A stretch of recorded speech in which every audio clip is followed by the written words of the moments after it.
Sir Dong, paano yung invasive species? How do you deal with invasive species? Like sa damo, like sa What are tree? invasive species? Ah, Example sa farm ko, ito yung gusto kong itanim muna na mga like na pear, yung sabi mo kanina, yung ano pa yun, yung isa. Tapos sa paligid mo may endemic na tanim na hindi mo naman kailangan. Tapos i-invade Wala yung namang hindi tao. kailangan, lahat yan may gamit eh. Ang problema, namimili kayo. Tapos meron pa ibang style. Magdadala kayo ng ibang tanim Hindi outside. dito, papatayin nyo yung local. And I realize that's very foolish. Yung local ang maganda para dyan. Because yun ang ginawa. Like for example, bumili ng mahogany. Is mahogany really are trees? Hindi. Okay? Mahogany, maganda sana, di ba? Mas maganda ang lawaan. Kaso lang, naniwala kayo dun sa iba, mas maganda yung hindi totoo yun. In fact, we're trying to change, we're trying to remove yung mga foreign trees dito, binabalik namin mga, Endemic. yung mga local trees.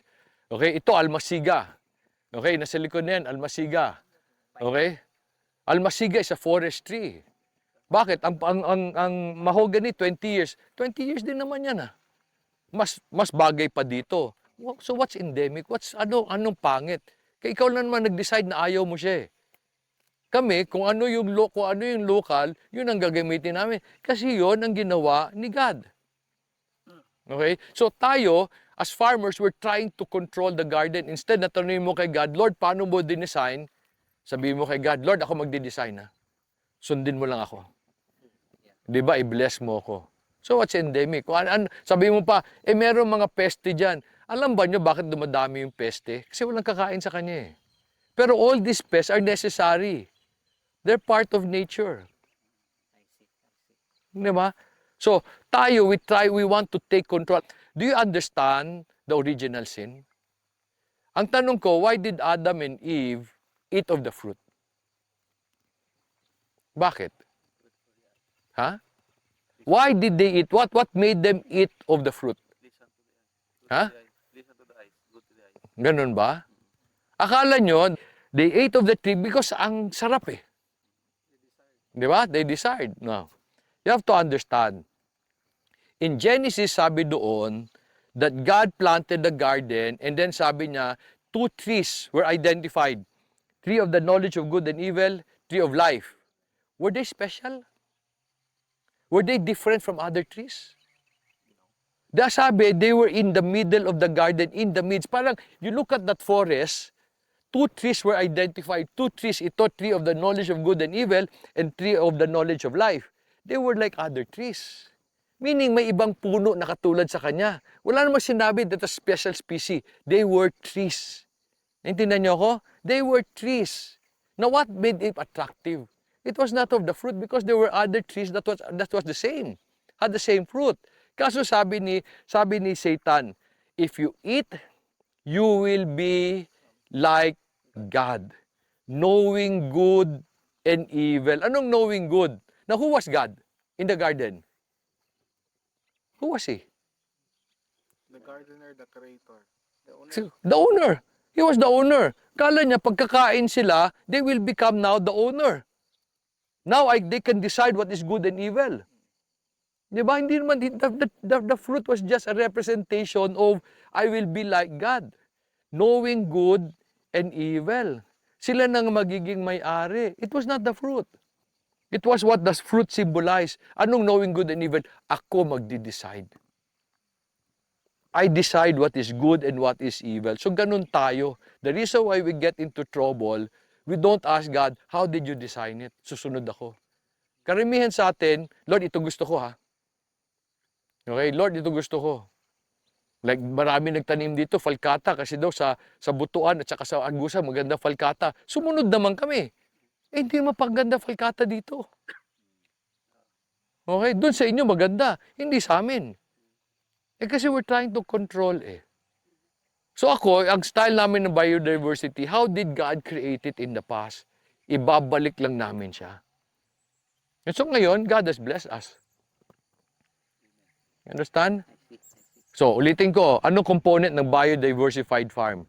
There's trees, there's grass, there's livestock, there's microorganism, we protect the soil.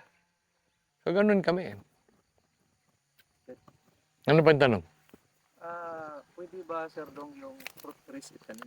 Walang problema because sabi niya there were trees bearing seeds. Ano ibig sabihin? Walang fruit. Seeds lang. They can be vegetables. There are trees bearing fruit. Di ba? Isa trees bearing seeds. Isa trees bearing fruit. So there are certain trees na walang fruit. Okay, they're just seeds. Okay, vegetable, walang fruit. Unless yung mga talong, mga ampalaya, you understand? Sa buuin nyo. And I'll show you mamaya, explain ko sa inyo sa integrated farming na hindi pwedeng isang tanim. Sa tingin ko, parang wala ko nakita na coconut tree. So dito sa lokal, walang coconut tree. Kasi hindi siya bagay ang coconut tree dito. Malamig masyado. Sa malamig na lugar, ayaw mo ng fruiting trees. Okay? Sa inyo naman, like for example, punta kayo, we grow lettuce, sabi niyo, ay, pagpunta ko sa Agusan, magtanim ako ng lettuce. Kalukuhan yun. Para lang siya sa malamig. So yun na nga, pinipilit niyo yung gusto niyo sa... Sabi mo kanina lokal, di ba? Oh, Nandito, oh, wala, ibalik mo. no. Kasi yun ang bagay sa kanya. Yeah, good. Hindi nyo? Kayong mga pastor, pinipilit nyo yung gusto nyo. Ayaw nyo sumunod sa Bible. Kasi first of all, hindi nyo binasa yung Bible. Problema tayo. Di ba? May tanong pa? Okay? Next. You will notice, wala kayong makitang tao. Sa ibang farm, madaming tao. Kami, konti ng tao. That's another way we manage things. Okay? Okay. Wala nang tanong? Sir, may isa pa, sir. Ito parang walang banana walang saging.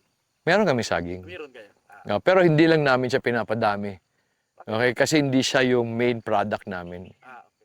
Ngayon makikita kayong saging mamaya. Okay? Marami kaming kawayan, marami kaming eucalyptus, may ito, nara ito. Okay? This is African musisi. Pero African musisi, imported yan. Pero yan ang natanim namin noon. Maganda naman siya. Ayoko ng mahogany, ayoko ng jamelina, ayoko ng falcata. Hindi siya bagay eh. Sir, pangatlong question po. Last lang po. Anong pakinabang yung bamboo? Marami kasi dito. Alam mo, sa isang farm, kailangan mo ng raw material. Okay. Kailangan mo ng construction material. To me, bamboo is the best. I'll explain that sa inyo mamaya pa ang bamboo. Punta tayo sa bamboo namin. It's very, very powerful. It can make you rich. Okay? Pero kailangan mo ng construction material. Okay? So kami, parang today, meron kaming gagawin. Wala kaming binibili. Kaya kayo nalulugi. Wala kayong raw material. Mahal ang farming nyo. Kami, pinukuha namin yan dyan. Kami nagtanim yan. Okay? Okay tayo? So, faith ha? Boundary, hedges, damo. Pag hindi mo ginagamit. Okay, pag ginagamit mo na yung lugar, okay, tanggalin mo na sila. But basically, you want to improve the soil. Okay? Kaysa magbayad pa ka o barbed wire Mm. o kanang Sa ngaron, kailan ka mag-barbed wire? Kay wa pa man imong hedge. pag-grow. Oh. Oh, okay.